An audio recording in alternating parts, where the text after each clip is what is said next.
Ok,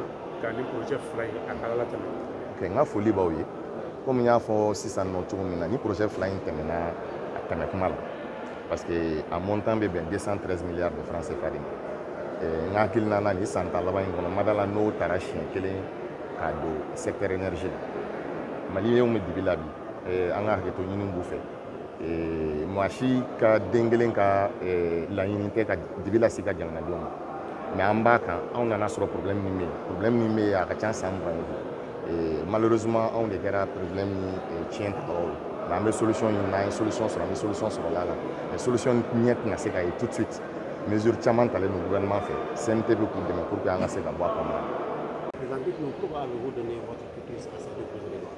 Merci.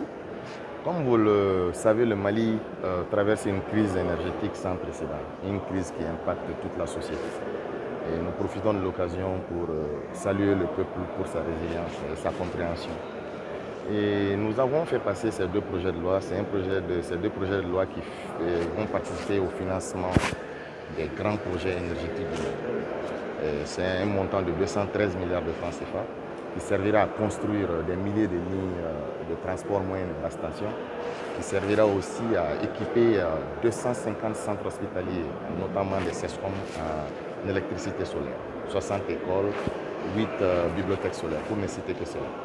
Donc ce projet de loi, ces deux projets de loi viennent à point nommé pour soulager ce secteur. Vous savez, nous sommes dépendants de la production, notre production d'électricité dépend à plus de 70% à payer du gazole pour faire fonctionner les groupes électrogènes. Donc l'État a pris des dispositions avec le CNT pour essayer d'inverser cette tendance-là. Aucun pays ne peut fonctionner avec du gazole et les groupes électrogènes. Donc nous sommes là-dessus. Les problèmes ont été diagnostiqués, c'est ce que j'ai dit, les problèmes ont été diagnostiqués. Ça ne date pas d'aujourd'hui, ça date d'il y a plusieurs décennies. Et sont en train d'être traités efficacement. Et malheureusement, les effets escomptés ne peuvent pas être vus tout de suite.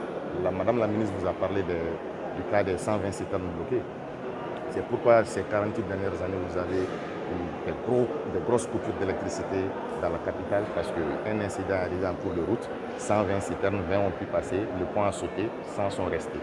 Et nous profitons pour saluer la résilience de ce peuple et nous nous engageons devant eux aujourd'hui à trouver des solutions, même si nous sommes héritiers de ce problème.